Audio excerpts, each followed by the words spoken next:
Hello and welcome to Euroasia. I am Zuleika Zaman.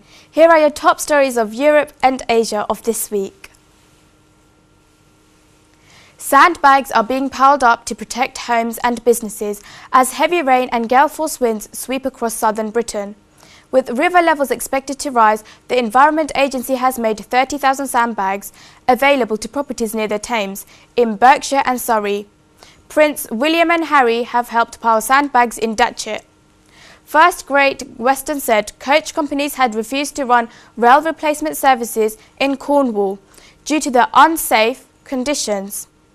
In Wales, more than 16,000 properties remain without power following Wednesday's winds of up to 112 miles per hour. The Environment Agency has issued 24 severe flood warnings covering parts of Cornwall, Devon, Somerset, Dorset, Gloucestershire, Hampshire, Berkshire and Surrey. The latest warnings are for various places along the south coast of England. After a thorough BBC investigation of the panorama, it has been found that students use fraud to get a visa. It has been seen by Panorama that candidates for tests set by TES is one of the most largest language testing firms in the world. It has revealed that there are fake sitters reading answers out loud. The program has been filming undercover, following a network of agents who helped people to obtain student visa extensions through fraud. One went undercover at an immigration consultancy called Student Way Education in Southall, West London. Researchers of Panorama found that Student Way sold fake bank details to show they had enough funds to stay in the UK. A student had told a Panorama researcher that Student Way had a solution of getting hold of these fake certificates and bank statements.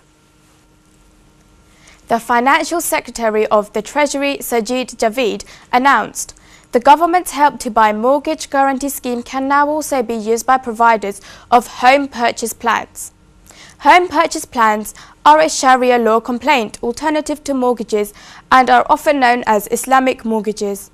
The government has been looking at how to open up access to the Help to Buy mortgage guarantee scheme.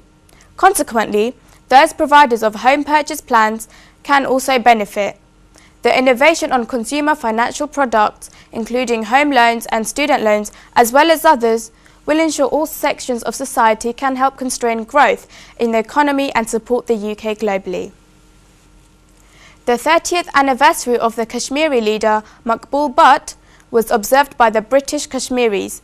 JKLF Europe led a rally to Indian High Commission to protest against the hanging of their leader, who was hanged on 11th of February 1984 in Tihar jail.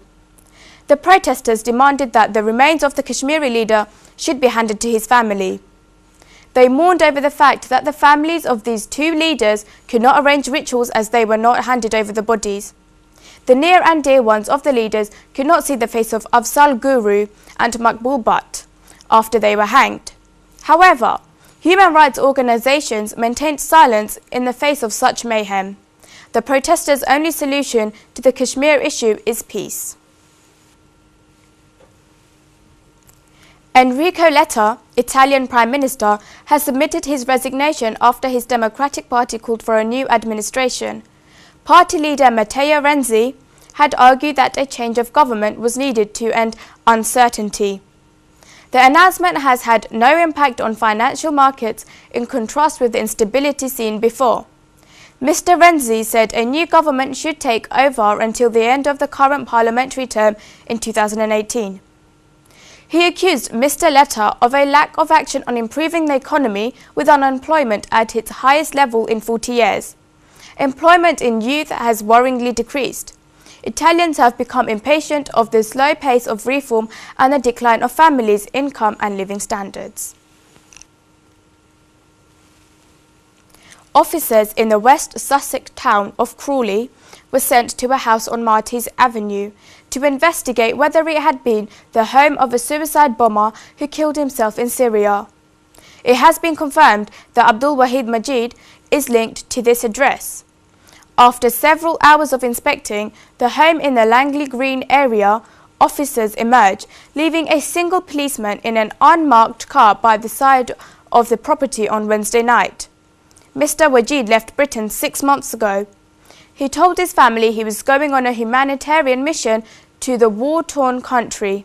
It is suspected that the 41-year-old carried out a suicide bombing in a truck in the Syrian city of Aleppo last Thursday.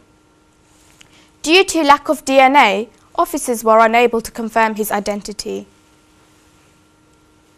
Speakers of an event in a community centre in Manchester have demanded peaceful motion of Kashmir issue.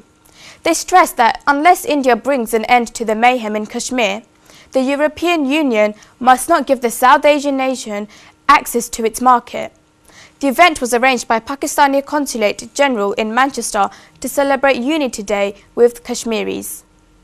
The speakers assured that Pakistani government and people would continue to support the struggle of Kashmiris. Counsel General Dr. Zahur Ahmed said that Pakistan has always supported the position of Kashmiris. Those are the top stories of this week.